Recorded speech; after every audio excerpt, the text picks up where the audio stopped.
Bien, dice versículo 1. Yo lo voy a leer en la NTV. Usted lo puede leer no hay problema, en la Reina Valera. Yo lo voy a leer en la NTV. 19, desde el versículo 1. Génesis 19. Dice: al anochecer, los dos ángeles llegaron a la entrada de la ciudad de Sodoma. Lot estaba ahí sentado, y cuando los vio, se puso de pie para recibirlos. Entonces les dio bienvenida y se inclinó rostro en tierra. Señores míos, dijo él, vengan a mi casa para lavarse los pies y sean mis huéspedes esta noche. Entonces mañana podrán levantarse temprano y seguir su camino. O no, respondieron ellos. Pasaremos la noche aquí en la plaza de la ciudad. Pero Lot insistió finalmente. Ellos fueron con él a su casa. Lot preparó un banquete para ellos con pan sin levadura recién horneado. Y ellos comieron, pero antes de que se fueran a dormir, todos los hombres de Sodoma, tanto jóvenes como mayores, llegaron de todas partes de la ciudad y rodearon la casa y le gritaron a Lot: ¿dónde están los hombres que llegaron para pasar la noche contigo? Haz que salgan para que podamos tener sexo con ellos. Entonces Lot salió de la casa para hablar con ellos y cerró la puerta detrás de sí. Versículo 7. Por favor, hermanos míos, suplicó, no hagan una cosa tan perversa. Miren, tengo 2 hijas vírgenes, déjenme traerlas y podrán hacer con ellas lo que quieran. Pero les ruego que dejen en paz a estos hombres porque son mis huéspedes y están bajo mi protección.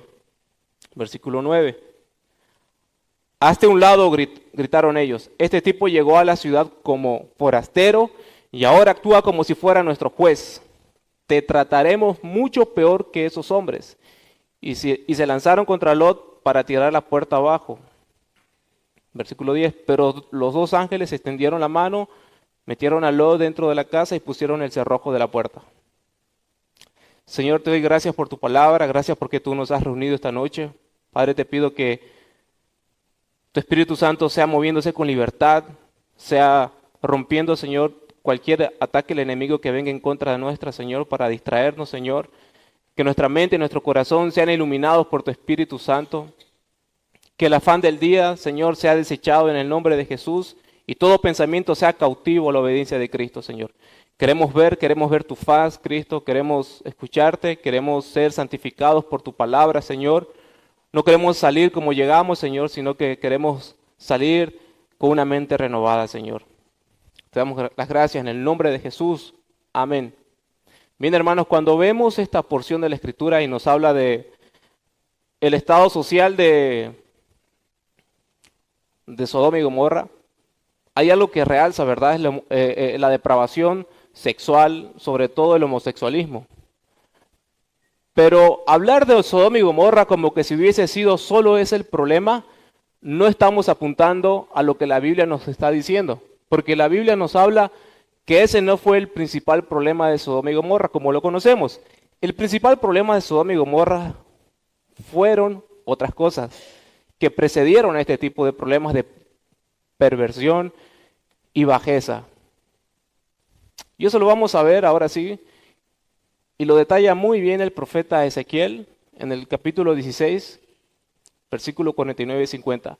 Ezequiel 16, versículo 49 y 50. Lo que acabamos de leer fueron los frutos, y ahora vamos a leer la raíz de esos frutos, lo que derivó que Dios haga descender fuego y azufre sobre esa nación. Y cómo eso hoy también podemos ver en nuestras familias, en nuestra sociedad, individualmente. Es un problema que atañe a todas las esferas de la humanidad. Ezequiel 16, 49 y 50. Dice: he aquí que esta fue la maldad de Sodoma tu hermana, soberbia, saciedad de pan y abundancia de ociosidad tuvieron ella y sus hijas, y no fortaleció la mano del afligido y el menesteroso, y se llenaron de soberbia e hicieron abominación delante de mí, y cuando lo vi las quité, dice Dios. Vemos que el problema de Sodoma y Gomorra no fue tanto la homosexualidad o la bajeza sexual que vimos hace un momento. Vimos que el problema de Sodoma y Gomorra era uno, la soberbia, 2, la abundancia, el ocio, la ausencia de compasión.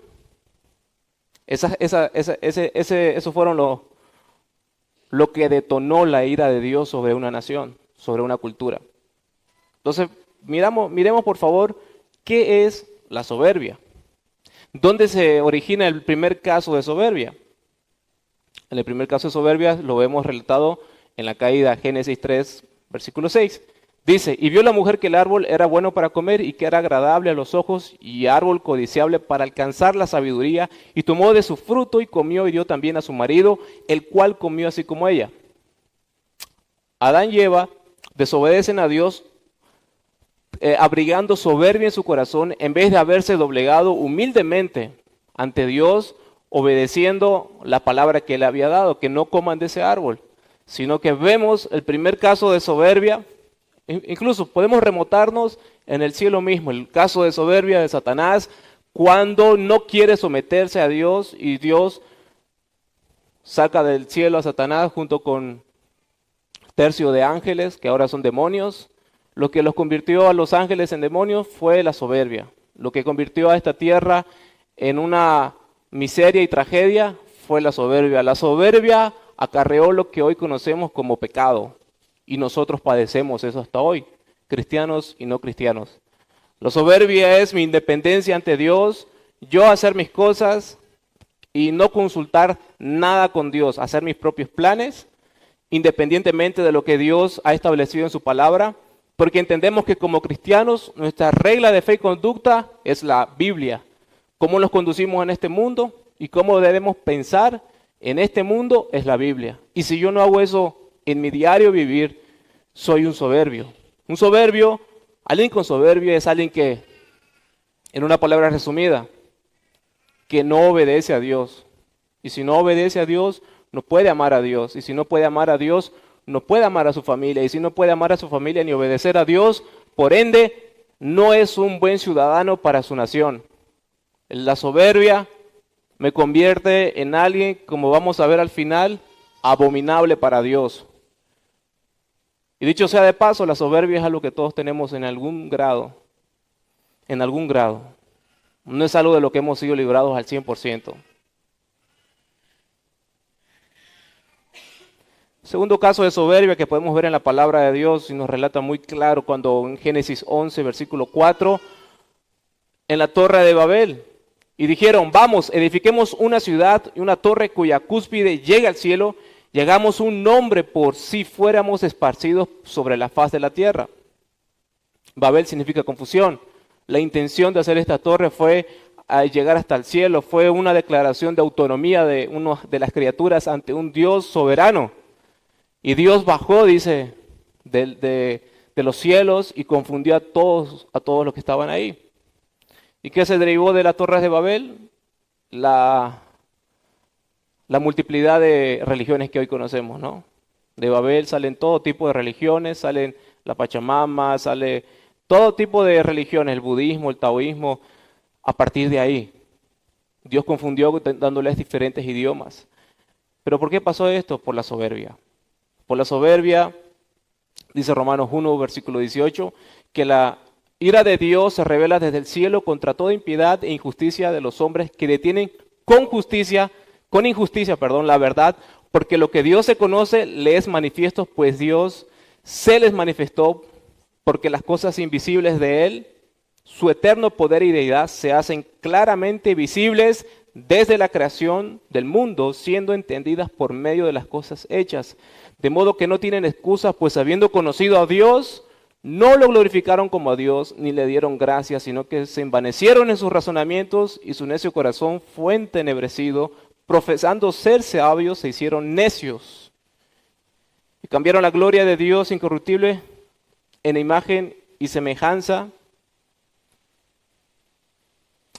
de imagen de hombres corruptibles, de aves, de cuadrúpedos y de reptiles. ¿Ven la soberbia, hermanos? La soberbia es la causa por la cual Dios me entrega a pasiones vergonzosas. Dios se revela con ira a todo aquel que tiene soberbia. Si esto no causa temor y temblor en tu corazón, es porque tal vez tienes soberbia. si esto no te hace pensar en tu vida de fe, si esto no causa en ti un sentimiento de arrepentimiento, es porque tal vez hay soberbia en tu corazón, hay endurecimiento en tu corazón, porque estas palabras que yo estoy diciendo no son inspiradas por mí, son inspiradas por Dios, y si son inspiradas por Dios, estas palabras son reales y se cumplen. La ira de Dios se manifiesta contra el soberbio, porque Dios odia al pecador y al pecado. Dios rechaza, abomina esa conducta, esa actitud, ese pecado. Eso es lo que tenía Sodoma y Gomorra. Esos hombres que querían tener sexo con ángeles, antes de llegar a ese punto, eran hombres soberbios, jóvenes soberbios. La raíz de la proliferación de cualquier pecado que se manifieste o cualquier caída de tentación, la primer semilla es la soberbia. La soberbia. Familias destrozadas, matrimonios corroídos por el pecado, infidelidades, soberbia. Es mi autonomía, es lo que yo soy, es lo que yo quiero ser. No me importa cómo funciona la familia en la palabra de Dios, yo quiero hacer las cosas. Pura soberbia. Y Dios detesta. Vemos otro problema que hubo en la ciudad de Sodoma y Gomorra. Abundancia de pan, abundancia de materiales. Y muchos pueden decir, no creo que Sodoma y Gomorra sean países con abundancia, se vive tal perversión. Para que vean, hermanos, que la abundancia puede haber en países que no son creyentes en Dios, que son ateos. La abundancia no es una garantía de que te está yendo bien. La abundancia no es una garantía de que Dios está bendiciéndote como a hijo, como de padre a hijo. La abundancia simplemente puede ser el juicio de Dios sobre tu vida. La riqueza puede ser un juicio sobre Dios sobre tu vida. Entonces, hermano, la abundancia, aunque Dios ha hablado en Deuteronomio 28 de que la abundancia que Él da es una bendición, que Él ha prometido suplir a todas las necesidades de su pueblo, eso lo podemos ver en el Éxodo, ¿verdad? Cuando el pueblo de Dios está partiendo en un desierto, Dios provee pan, codornices, les provee agua, les provee sombra, una nube, el Shekinah, les provee una columna de fuego. Dios estaba proveyéndoles y les daba abundancia. Y Jesús también les daba, Él vino para darnos ¿qué? Vida en abundancia. La abundancia que da Dios siempre apunta a glorificar su nombre. La abundancia que da Dios, siempre esa abundancia nos hará honrarlo a Él. La abundancia que Él nos da no nos hace dejar de congregarnos. La abundancia que Él nos da no nos hace dejar de orar. La abundancia que Él nos da no nos hace dejar de orar y dejar de buscarlo. Cuando la abundancia que hay en nuestra familia, en nuestros bolsillos, y nos hace ver a Dios como algo más en nuestra vida, entonces esa abundancia es un resbalín al infierno. No hay otra cosa más. Y Jesús explica estas cosas, estas verdades que yo digo en Lucas 12, versículo 13. Dice así la palabra de Dios en una de las parábolas que Jesús, como nadie en el mundo, puede decirlas y dar enseñanzas a través de parábolas. Dice, le dijo uno de la multitud, maestro, di a mi hermano que parta conmigo la herencia. Mas él le dijo, hombre, ¿quién me ha puesto sobre vosotros como juez o partidor? Y les dijo, mirad, guardaos de toda avaricia, porque la vida del hombre no consiste en la abundancia de los bienes que posee. También les refirió una parábola diciendo, la heredad de un hombre rico había producido mucho, y él pensaba dentro de sí diciendo, ¿qué haré? ¿Por qué no tengo dónde guardar mis frutos? Y dijo, esto haré. Derribaré mis graneros, los edificaré mayores, y ahí guardaré todos mis frutos y mis bienes. Y diré a mi alma, muchos bienes tienes guardados para muchos años. Repósate, come, bebe, regocíjate. Pero Dios le dijo, necio, esta noche vienen a pedirte tu alma, y lo que has provisto, ¿de quién será? Así es el que hace para sí tesoro y no es rico para con Dios. Vemos aquí a un hombre joven con una vida larga por proyectarse y aquí nos relata que tenía una vida económica que no ha sido de la deshonradez, del soborno político, ha sido una vida capitalizada, tal vez, aunque no lo mencione, pero da a entender también que fue una vida capitalizada por la honestidad, la sinceridad, una buena moralidad, y él estaba preocupado porque tenía muchas cosas y no sabía dónde guardarlas. Y dijo, come, bebe y regocíjate. Como si de él dependiera el diario vivir. Se parece mucho, ¿no?, a lo que hoy vivimos. Hacer planes sin tomar en cuenta a Dios. Decir hacer esto, el otro, sin tomar en cuenta a Dios.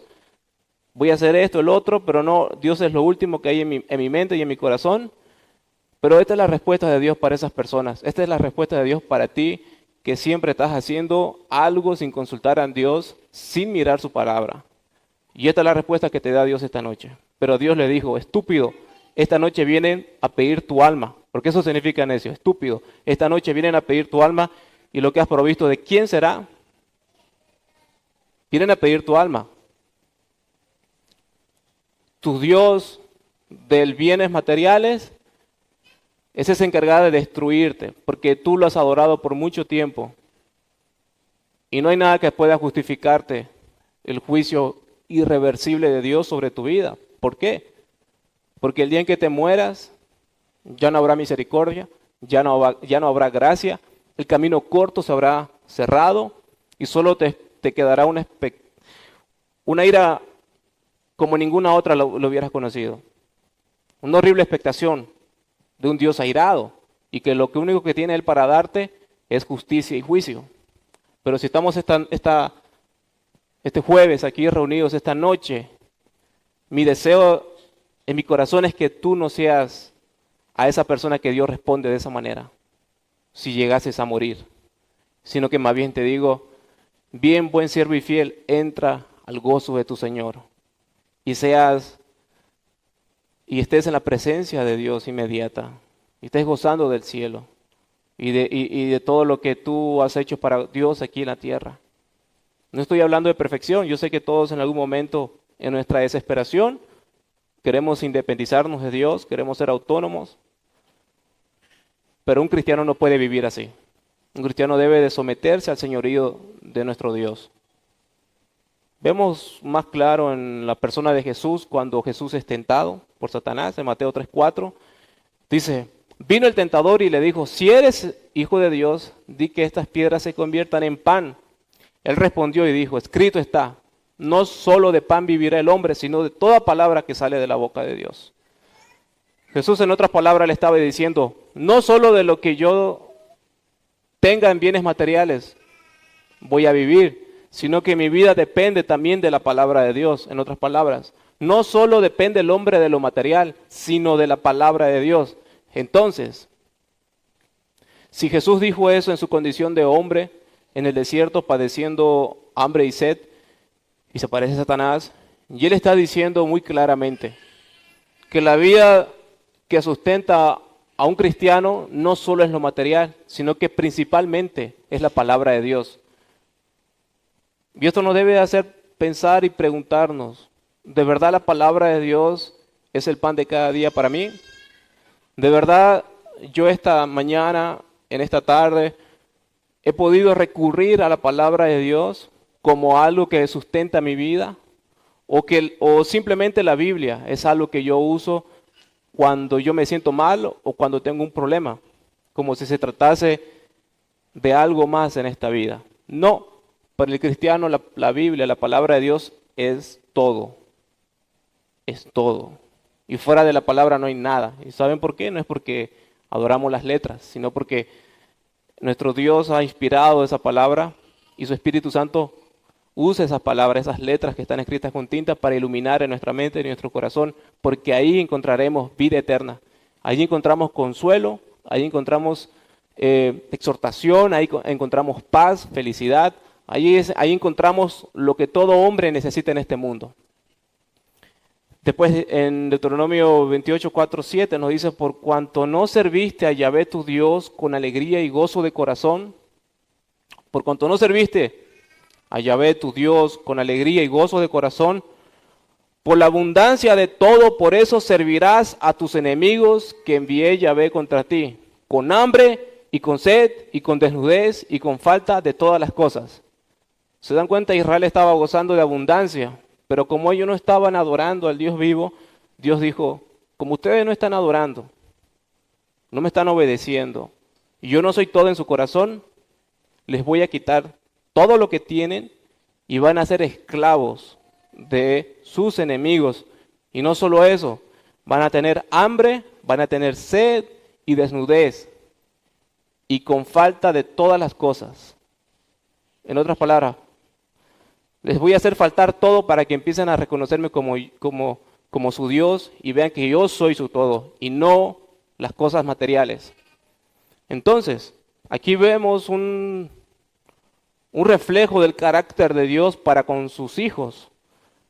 Cuando sus hijos empiezan a buscar alegría y paz y felicidad y comodidad y abundancia y son soberbios, ¿qué hace Dios con sus hijos?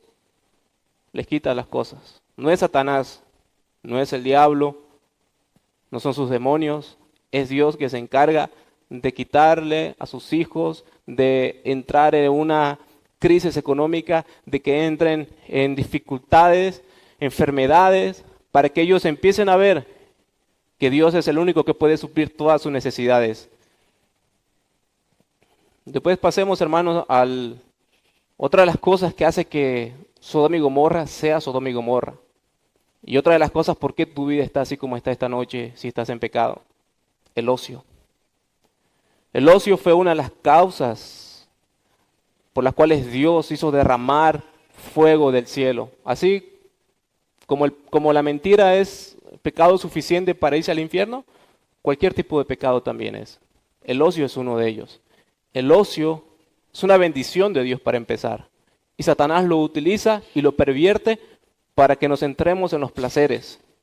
El ocio está planteado en los 10 mandamientos, que debemos de guardar el día de reposo para el Señor, para que Él sea honrado y glorificado.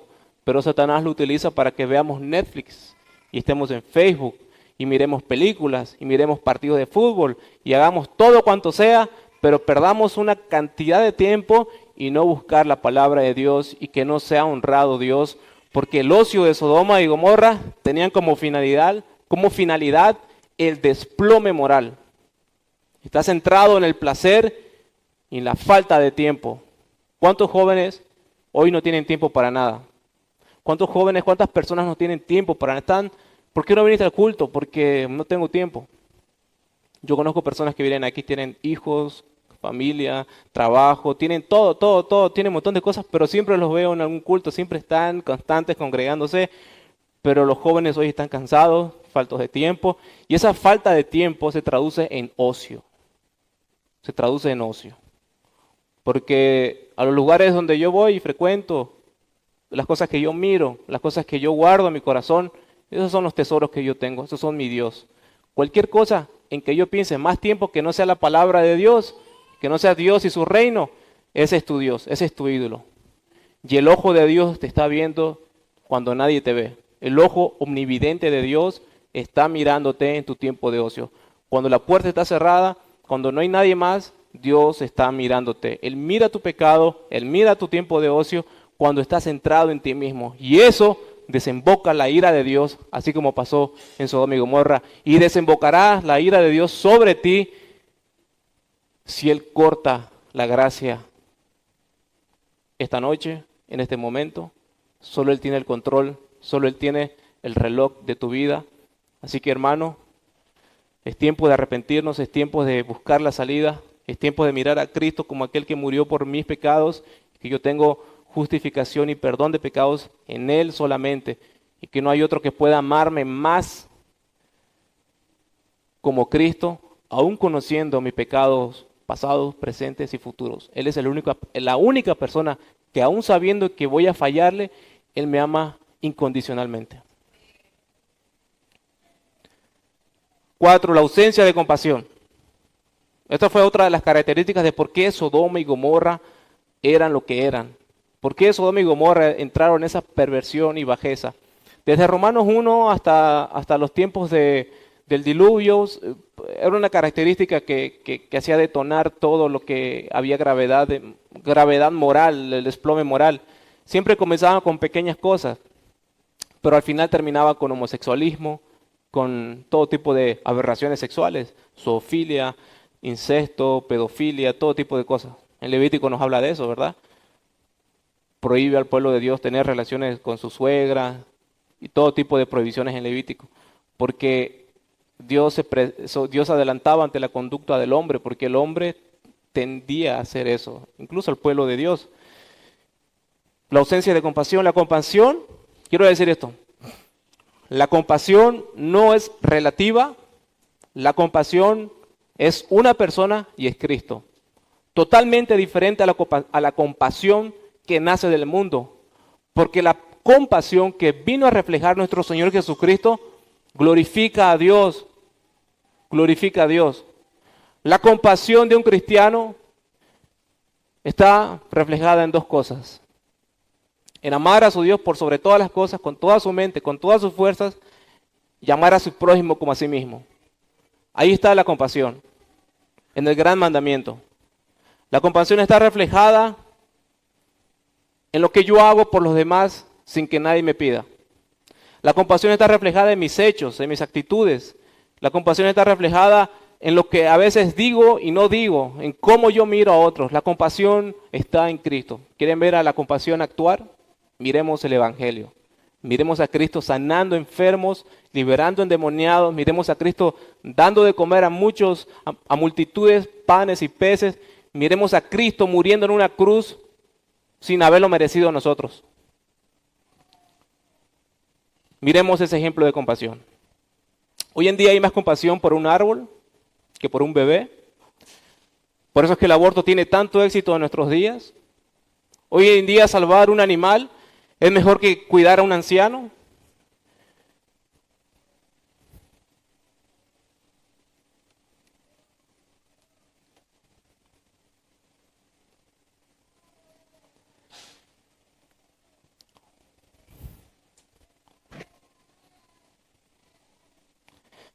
Vivimos en una sociedad donde el calentamiento global es uno de los primeros temas a tratar en la ONU.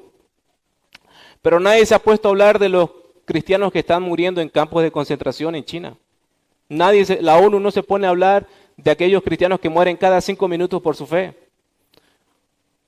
O del gran holocausto que se ha silenciado, los abortos, que hay más de 800 millones de bebés muertos. El cristianismo no está reflejando la compasión que debe. ¿Y saben por qué los digo? Con toda autoridad, desde la palabra, no lo digo con mi autoridad, lo digo con la autoridad desde la palabra de Dios. Los cristianos pueden hablar de fútbol, de películas, pueden hablar muchas cosas, pero no predican a nadie, no hablan de Cristo, porque ese es el principal elemento de la compasión, predicar a Cristo, predicar la compasión. Si tú no haces, eres un impostor. Si tú no lo haces, eres como un bombero que ve arder una casa y una familia adentro y que lo único que haces es mirar. Y tú teniendo todas las condiciones y los instrumentos para poder ayudar a las personas, tú te quedas callado. Tú no le hablas a nadie de tu fe. Y si no te preocupa la fe de nadie, entonces me preocupa tu fe, porque posiblemente no tengas fe que salva. Por eso la mayor muestra de compasión al mundo es cuando les compartimos nuestra fe al impío. De lo contrario, solo somos como bomberos, como decía, que expectan algo, o como el médico que sabe que alguien tiene un cáncer, pero teniendo nosotros la medicina, solo dejamos que se muera de cáncer. ¿Qué nos importa? Compartamos SOS Chiquitanía, compartamos SOS de lo que sea, pero nadie predica, nadie está reflejando su fe. Todos reflejamos la urgencia del momento, pero hay una urgencia que es más vital. Hay un infierno preparado para personas y demonios y Satanás, y nadie está haciendo. El cristianismo está somnoliento, pensando en que si se pierde o no se pierde la salvación, discutiendo sobre si Dios es soberano sobre el pecado, sobre las violaciones, sobre los secuestros, pero no se está predicando el Evangelio. Quiero casi terminar con lo que César Vidal habla de esto. Él hace un análisis, dice: un Dios que es todo amor no puede tolerar que toda una sociedad se convierta en un cáncer, que va corroyendo la fibra moral, que todo lo que toca, de la misma manera que un médico extirpará un tumor para salvar el resto del cuerpo, Dios aniquilará aquella cultura que se ha degradado de esa manera para evitar que contamine con su miseria moral lo que la rodea. Así como un médico tiene que extirpar ese tumor para que esa persona no muera, Dios destruirá a esa persona. Dios matará a esa sociedad. Dios traerá juicio sobre esa nación si no se arrepiente. Dios lo hará contigo si tú no te arrepientes. Y tal vez eso no te preocupe esta noche, porque todo lo que he dicho ha sido como palabras a una piedra. Porque al salir de este culto, tristemente muchos o algunos vivirán pensando que son cristianos y que ya se han arrepentido. Cuando la Biblia nos dice que nos examinemos constantemente si estamos en la fe. Cuando la Biblia nos enseña que el que esté firme, mire, que no caiga. Cuando la Biblia nos enseña de que nuestro corazón es engañoso. No estoy hablando de que dudemos si somos salvos, estoy hablando de que examinemos si somos salvos. De que de verdad mi vida está reflejando el fruto del Espíritu, mi carácter refleja a Cristo. Por eso la salida es el arrepentimiento, hermanos. Y el arrepentimiento no es algo que hago un día y después no lo hago. El arrepentimiento es algo que yo hago todos los días, porque todos los días peco. El arrepentimiento es mirar a Cristo como mi único y suficiente Salvador, como la única muerte, y es la única muerte que me puede dar vida. Y que la muerte de Cristo ha vencido la muerte. Y que la muerte de Cristo y su resurrección son mías en esa cruz. Su vida de Cristo, la vida de Cristo es mi vida, porque he creído en Él. Y todos mis pecados, al creer en Cristo, han sido puestos sobre Jesús. Y Jesús recibe el pago que yo debía haber merecido, la ira de Dios. Como decía Sproul, el primer Adán dijo, fue mi esposa la que me hizo pecar. Jesús dice, no fue mi novia, cúlpame a mí. El primer Adán le echó la culpa a Eva, pero el segundo Adán, Cristo, dijo, toda la culpa es mía, descarga tu ira sobre mí. Eso lo hizo por aquellos que se van a arrepentir esta noche. Y eso lo hizo Cristo para aquellos que se siguen arrepintiendo. Y esperemos de Dios tiempos de refrigerio. Esperemos de Dios una vida en abundancia. Esperemos de Dios lo mejor, porque separados de Él nada podemos hacer. Y separados de Él solo somos Sodoma y Gomorra. Que tu vida no sea como el final de Sodoma y Gomorra. Que tu vida sea como el final de Jonás, cuando fue a predicar a Nínive, ¿verdad? En Nínive eran los hombres más sanguinarios que podían haber existido. Pero ¿qué pasó? Jonás predicó el Evangelio y Dios quitó su ira de ese pueblo. Y todo Nínive, toda esa nación, fue creyente, adoró a Dios, se arrepintió de sus pecados, porque para Dios no hay un pecado grande, porque Dios es más grande que cualquiera de tus pecados. Su amor es infinitamente más grande que cualquiera de tus pecados. Su gracia es irresistible. Tú cuando veas el amor de Dios es como la muerte. Tú no le vas a decir un rato muerte, no voy a morir esta noche.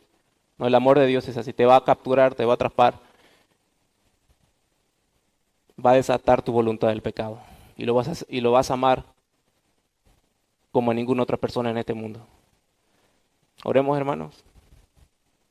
Señor, te doy gracias porque tú has revelado misericordia en el juicio de Sodoma y Gomorra. Y tu misericordia ha sido quitar lo que corroe una sociedad.